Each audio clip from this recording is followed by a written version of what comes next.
everyone, I'm Heather Poduska, Star Maker for entrepreneurs who want to unlock their potential, command any stage, and make blockbuster profits. Welcome to Thrive, the show where I bring you tips, resources, and people to help you create a brand that makes you happy and profitable. Here we go. Hi everyone, I'm Heather Poduska, founder of the Brand Star Academy, where I teach entrepreneurs how to be powerful, profitable speakers and create their own celebrity personal brands. Welcome to this episode of Thrive, how to create sustainable success with my guest, Chris Salem.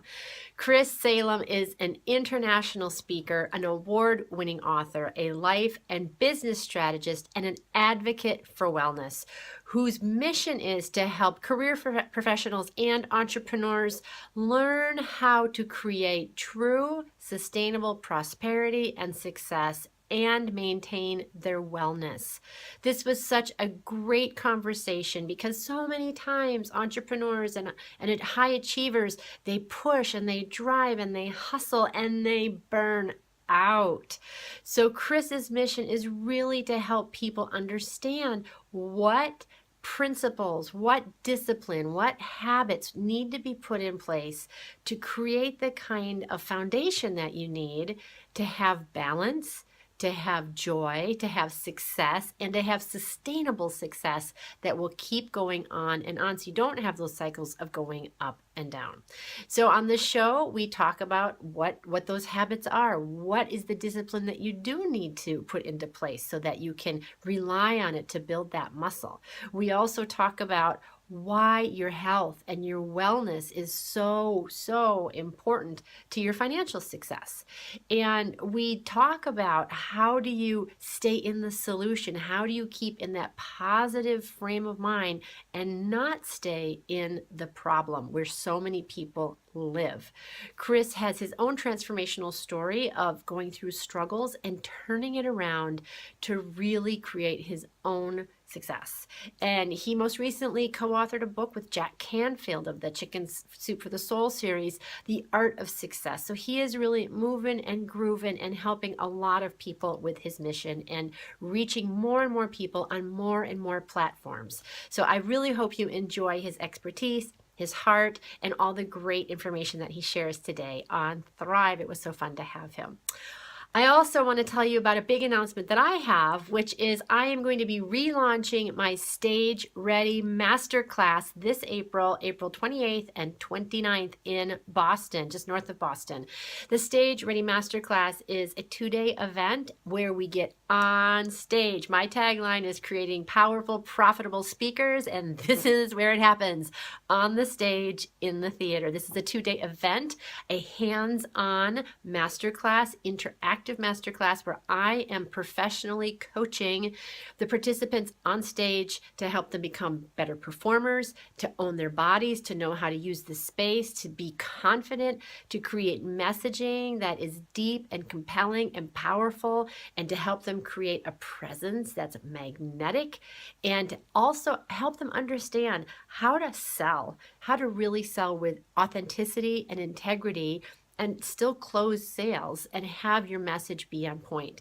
This is so much fun. I've done it before in the theater. We get you up, we get you acting, we get you moving, and we get you rock star confident. By the time you leave, you are going to feel like you can really own your space next time that you speak. So if that speaks to you, if you're someone who wants to do more speaking, or maybe you're already speaking, but you know you need to up your game, you need more polish, you need to know how to deliver a story in a way that's emotional, but also helps you articulate your value. If that speaks to you, I'd love to have you. You can check it out. Go to heatherpoduska.com/stage-ready-master-class. It sounds kind of like a rap. Stage-master. I don't know. But anyway, I would love to have you there. Just go check it on out. And I hope you also enjoy this episode of Thrive. Hi, I'm Heather Poduska, star maker to entrepreneurs who want to become powerful, profitable speakers and create their own celebrity personal brands. Welcome to Thrive, the show where I bring you tips, resources, and people to help you create a more abundant life and business. You're in for high-value content coming to you from industry leaders who are growing their business, making an impact, and rocking their brands. And I'm so lucky to have my special guest here today, Chris Salem. Chris Salem is an accomplished world-class speaker, life and business strategist, award-winning author, and a certified mindset expert who partners with entrepreneurs, corporate business leaders, and sales professionals to teach them how to have sustainable success by resolving the root cause to their mindset barriers. His book, Master Your Inner Critic, Resolve the Root Cause, Create Prosperity, addresses these barriers and went on to become an international bestseller in 2016. Chris also co-authored the recent edition, Mastering the Art of Success, with Jack Canfield. And his weekly radio show, Sustainable Success, is part of the Voice America Influencer channel. Chris, welcome. Thank you so much for being here. It's a pleasure to be here. Wow, that was a mouthful. How did you accumulate such an impressive resume? Well, it's really centered around the message, really, just empowering others that they can be their better self. And by becoming their better self, they can offer more value to others that create a better world. And I figured, the best way to do that is to really cover all different bases in terms of media channels to convey that message. So to become someone who has sustainable success, what is the first thing that you really focus on? Because you have a couple of different areas where you're an expert. Absolutely. When we look at sustainability, when you think about sustainability, that means that's a long time, right? Mm-hmm. That's pretty much consistent throughout most of your life. But in order to get there, there has to be certain types of habits and disciplines that you have to have established and that you have to engage in every day. But what's most important with doing that is you have to keep yourself accountable.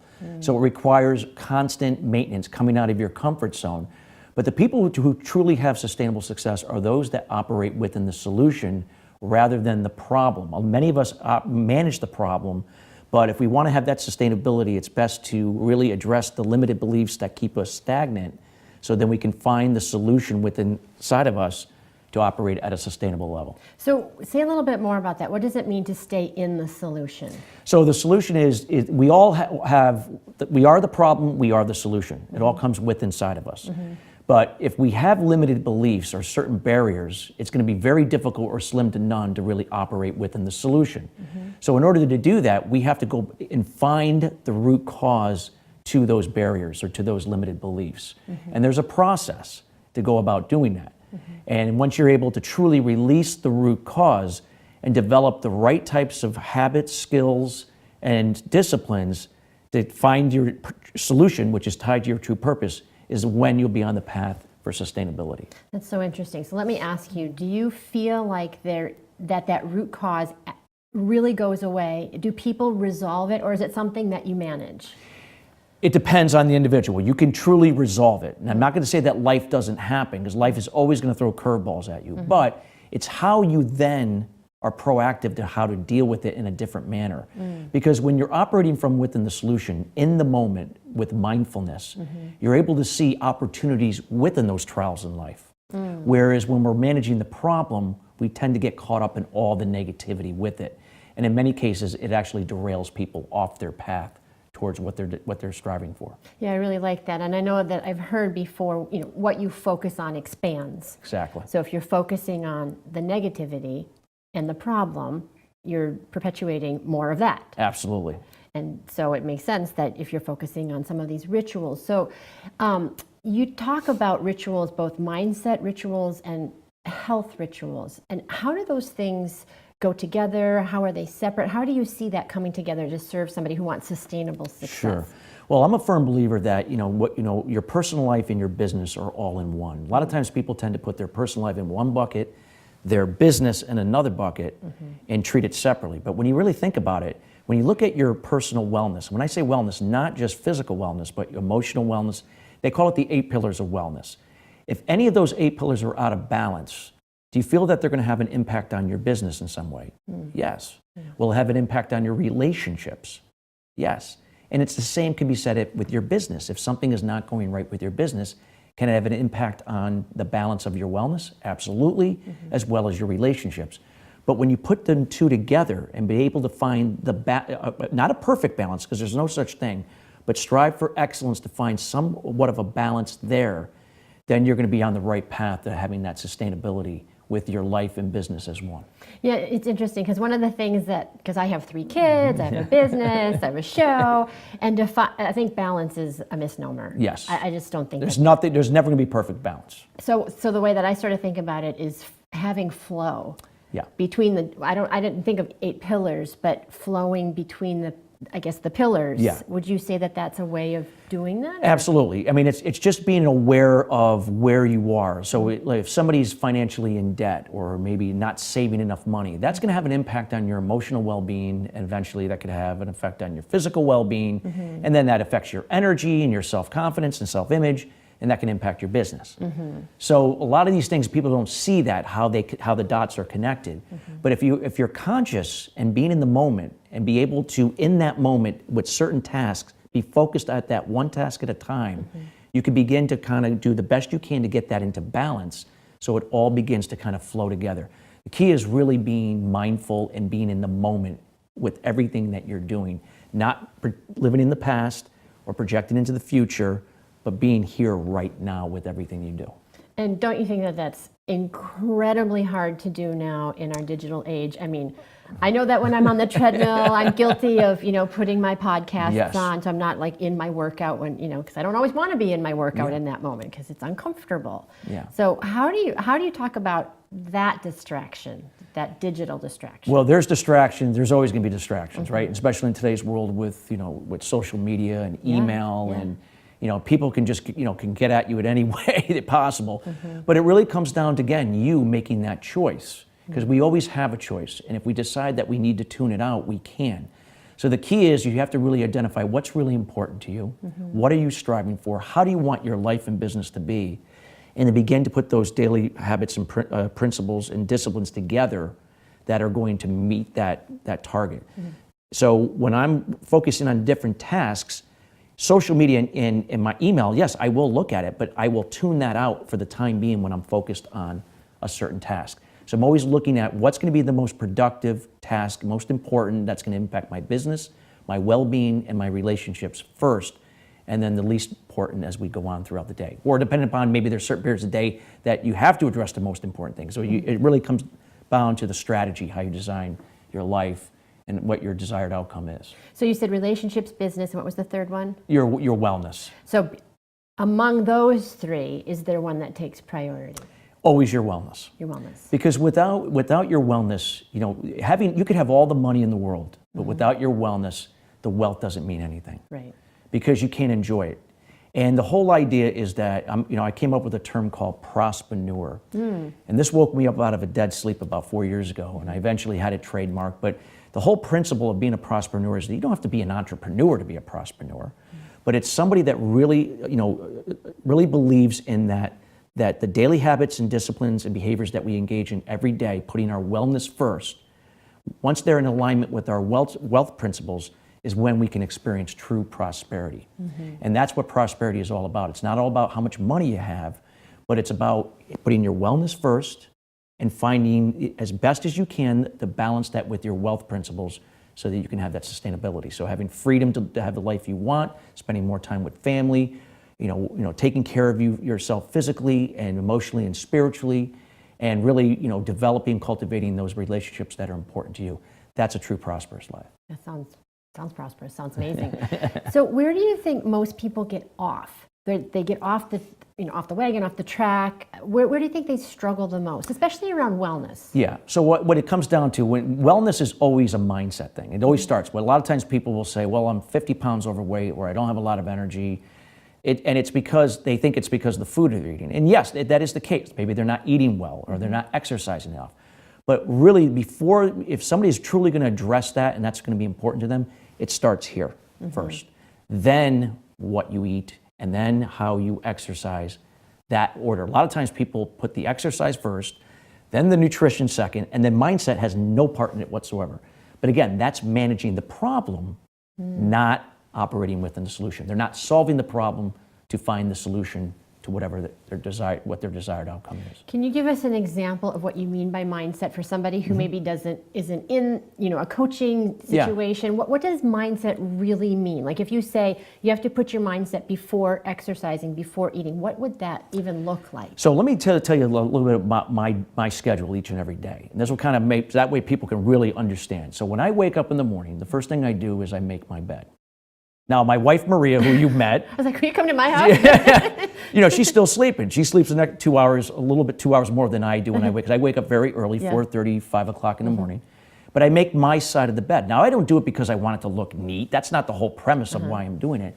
It's really about setting the mindset that I'm doing something that's organized, that's going to position my mindset to do other things during the day that are going to be productive and efficient. Then I go down and I find a quiet spot in my home, which is usually a regular spot in my office, and I meditate for 20 minutes. Now, I've been doing it for a long time, so I'm able to get into that rhythm of meditation where I really get to the theta wave state, where I'm able to get, have my subconscious mind talk to my conscious mindset. And then soon after I do that, I journal and I write down exactly how I'm feeling and what comes to mind during that time. So then I can go back and look at, look at myself like as if I was a third person, somebody else looking at myself. And I could keep track of where my mindset is. Then I go get a workout, resistance training, a little cardio. I come back, eat a healthy breakfast, and then I tackle the day with the most important tasks that are going to best serve my customers, my business, and my personal life. I like that. And you think that that's mindset. That's really good because it's getting everything aligned and I think sort of sweeping the dust away. It's like the whole premise of mindfulness is why you should be meditating and journaling for mindfulness, to get you in the moment. So you're not in the past, you're not in the future, is that it's going to create clarity. So you just said it. Clutter. I mean, you can look at I can look at somebody's car and they can have junk all over the place, or someone's home and there's clutter all over the place. 99% of the time there's clutter in their mindset because you can see it. But when you're able to kind of declutter your home and declutter your car and declutter this, most important, that's when things begin to become more clear. You develop more clarity. You're able to see more opportunity within the struggle that you may be in at that time. And you'll be able to see more opportunities that you can capitalize on that you wouldn't have been able to see with the clutter. Now, as a result of having clarity, then you're also able to become more decisive. Many people tend to waffle with their decisions. They tend to overanalyze, overthink, and that's because of the clutter. But you're becoming more decisive, you're able to take action more quickly. You're able to make a decision right on the spot, and boom, you just go straight forward with it. And then as a result of that, you're more likely to follow through with your commitment, whether it's to yourself, most importantly, and then also with others, whoever you're serving. So those are the three most important attributes of mindfulness: clarity, decisiveness, and follow through. Yeah, I love that. I don't know who said it, but one of my favorite quotes is, when the path is clear, execution is successful. Yes. It sounds like Confucius, but I don't know. Probably read it on a cereal box somewhere. I don't really know. But I wanted to get back to the clutter part of it, because I think that people do struggle with the picture they're trying to create, that they don't have that clarity of what they really want. Why do you think the clutter is there to start with? Well, it's because, again, they're caught up in managing the problem. I mean, they're not living in the moment. So the past is creating the stress and fear. The anxiety exists in the future. So basically, they have race mind. They're going back and forth, and they're not in the moment. So when you're in the moment, you have the ability now to see things more clearer. And a lot of times people don't have a very specific, detailed life and business strategy. I'm sure, I would totally believe that, yeah. But if you have a plan in place, being in the moment, not saying, okay, today I'm focused on these tasks. I'm not worried about what happened yesterday. I'm not going to worry about what happens tomorrow. Right now, it's like putting money in a bank account, and then it just compounds and compounds. You still want to have a set time frame, where you want to achieve a goal. But every step of the way, you've got to be in the moment and just working on that and let it roll up to where you want to be. But once you start getting into the future and into the past, that's when people start to get uneven. They get the limited beliefs set back in, and a lot of times they get thrown off course. So do you do you think that if you're in the, because one of the questions I have is what if I am in the moment today and I have an idea of what I want, but tomorrow I wake up and I'm in the moment and it doesn't match yesterday? Do you think that that happens? Or? I mean, anything's possible, but the key is to get centered again, to get in the moment. Don't worry if for some reason you didn't finish everything that you did yesterday. Pick up where you left off to get whatever has to get done, that task that's going to roll up to the next task, that's going to take you closer to your end goal.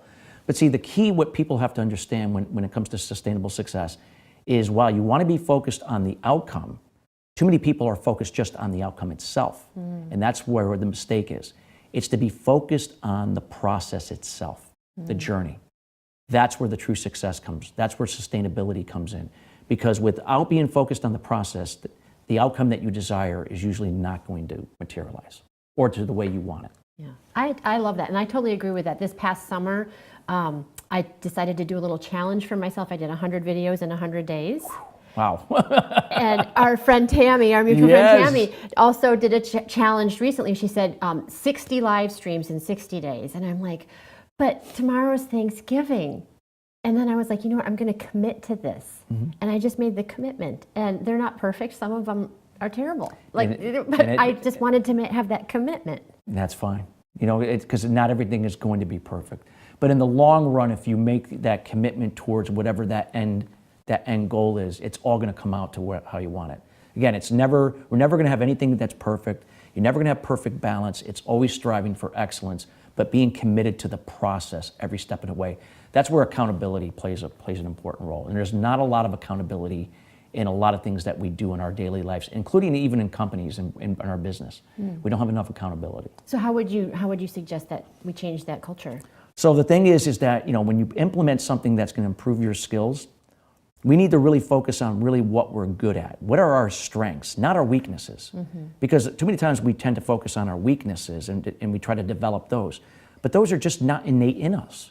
So it's best to focus on what we're really good at, develop that even further so we can add more value. But every step of the way that we're keeping ourselves accountable, or having a company if we work for a company, or if we own the company, having some type of resource that's going to help us to keep accountable so we don't fall back into the past future and kind of get, hop off the wagon. It's always keeping us focused. The key is always to be out of your comfort zone and doing something that is, allow yourself to grow. Because once we get comfortable, that's when all these things can set back in, especially if you have not resolved the root cause. So how did you get so smart about all of this? And why do you care about sharing this information? It's something I'm passionate. I mean, 20 years ago, my life was a complete mess. I mean, I had been living, in the future, in the past, just shooting from the hip, had no direction. I had a good work ethic, and that got me, far enough where I was making good money. But the rest of my life was spiraling out of control. I could not keep a relationship for the life of me. Even though I was working out, my wellness was not intact. I mean, I had a bad back. I had back surgery at the age of 25. Wow. There was just a lot of things I was doing to my body that were, in the long run, probably would have killed me. And I just didn't know where to turn anymore. I hit rock bottom. I struggled with addiction, so I had bouts with alcohol, drugs, sex, food, you name it. There wasn't any particular one thing. But the true addiction that I struggled with was anger. Oh. And it was unresolved anger towards my father because I didn't have that connection with my father like a son would like to have growing up. So I was always looking for validation with other male figures, whether in the workplace, either as a boss or as a colleague, business partner, and even in many cases, even the women I was dating. I mean, they ended up becoming my father, and they would disappoint me, and I would get angry. And so because of that anger, I would create situations, even though I thought the world was doing something to me, I was playing a part creating this so I can experience this anger over and over again. So I couldn't get out of my own way. So I decided to join a 12-step program, and I adopted Eastern meditation and philosophy along with that, and basically came up with my own process to find the root cause to what my problem was. I had a background in manufacturing. I was a purchasing materials management major. That's a mouthful. And I had studied the root cause analysis in college. And when I looked at the root cause analysis concept, it was no different than what we do in our daily lives. No different. What the root cause does is it looks at where the bottlenecks are in the manufacturing process and looks to eliminate them so it can make the manufacturing process more efficient, more productive, and produce better quality products. It's no different in your personal life or your whatever business that you're in. Mm-hmm. The key is to look for the problems, solve them, release them, and then find the solution to move forward. Again, never going to be perfect, but if you keep yourself accountable, always sharpening the saw, developing your skills, focusing on your strengths, you'll be always one step ahead to keep up delivering that quality, whether if it's in a business or in your own personal life. So how do you implement personal accountability? Like you really want to lose 10 pounds and you're going along and you see something you really want to eat. How do you keep yourself how do you keep that accountability for yourself to avoid temptation? Well, the thing is that a lot of times when people, eat and they overindulge in something, a lot of times people think it's just, hey, I just love the food. But it's just like somebody picking up a drink, right? They got to have that drink. But the root cause is much deeper than that. See, in my case, my anger was the true addiction. Mm-hmm. But me picking up a drink or a drug or overeating or overindulging and becoming sexual promiscuous, because that was like the medicine to kind of escape. Mm-hmm. So those eating patterns and these desires to eat certain foods are ways to escape a certain pain that either we are consciously aware of, but in many cases we're also unconscious to it. We don't even know why. I think that's true. And I think a lot of people know there's a problem. Yes. They know they're not happy. They understand they might say I'm a nervous eater, I overshop because I'm whatever. Comfort eating, yeah. But they don't know why. They don't know why. So how do you does everybody have to hit rock bottom? Does everybody have to go to a 12-step program? How do you start to get more clarity around Here's that? what I always say. If for some reason you're struggling, you feel like, why do I eat the way I do? Why do I keep picking up these cookies every day? I know I'm overweight, but I can't stop eating them. Mm-hmm. I don't know why I keep doing this, and it's affecting my business. So what do I need to do? So you don't need to know what's causing it. You just need to know that you're not where you want to be. So you need to be aware. Yeah, that's great. I like that. Can you say that again? I want you to say that again. You don't have to know what's causing it. You don't need to know what's causing it. You just need to know that you need to be aware that something is not working or where you want to be in your life, whether that's with your wellness, with your relationships, or in your business. Mm-hmm. Next is to accept where you are right now.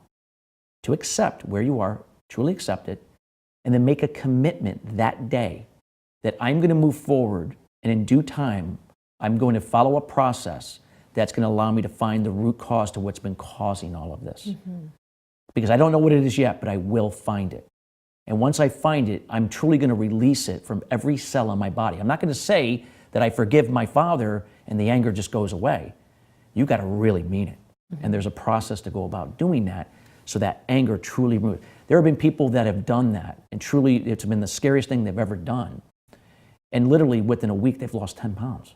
Wow. Because they were carrying this anchor of anger or whatever that negative emotion was. It could be shame, guilt, or jealousy, envy.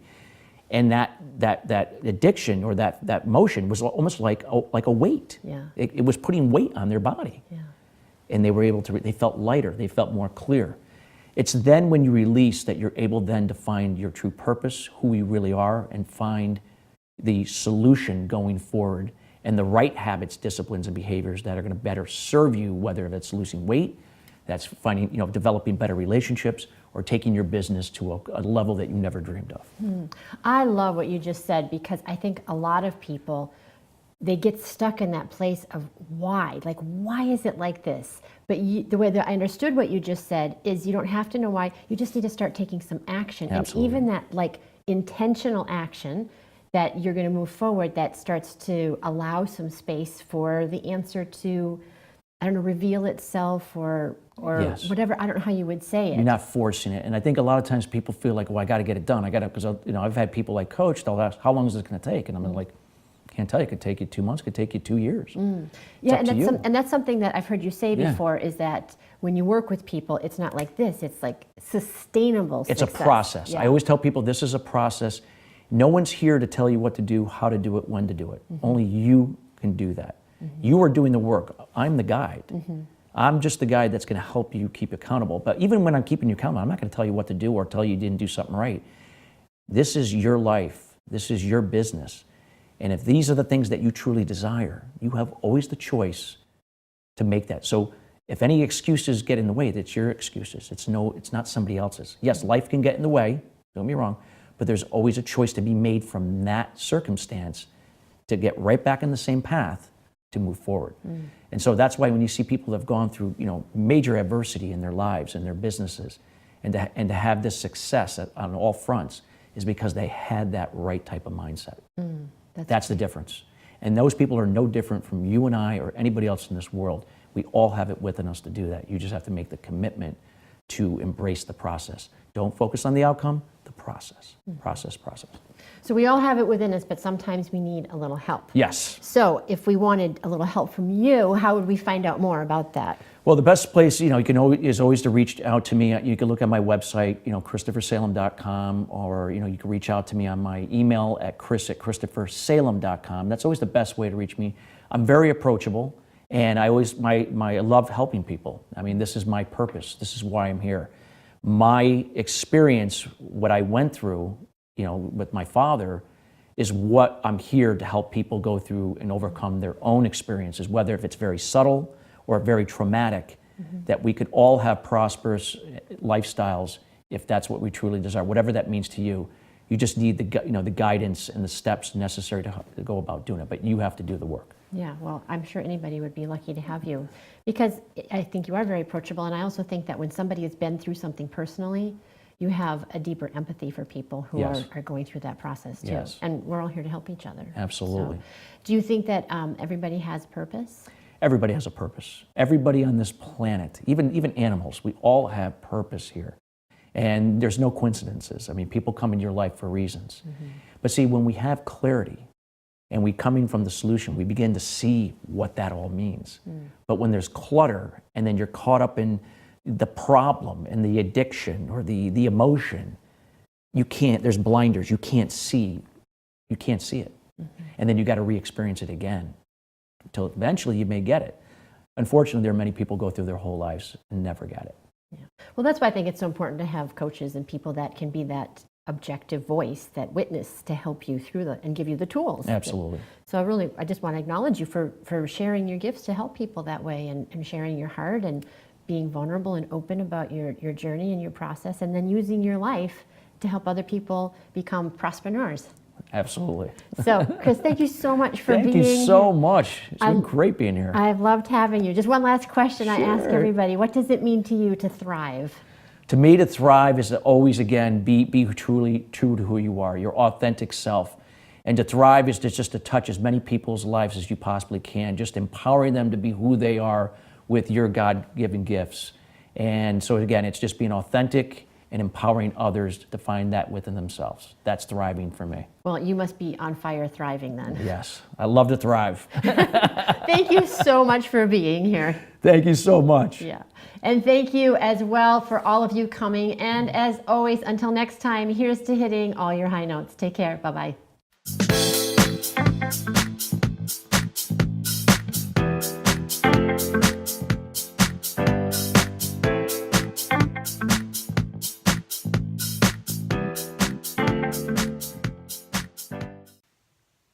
Hi everyone, it's Heather again. I hope you enjoyed this episode of Thrive. Every week we try to bring you people and information to help you change your life for the better, to grow your business, to expand your thinking, and to open your heart.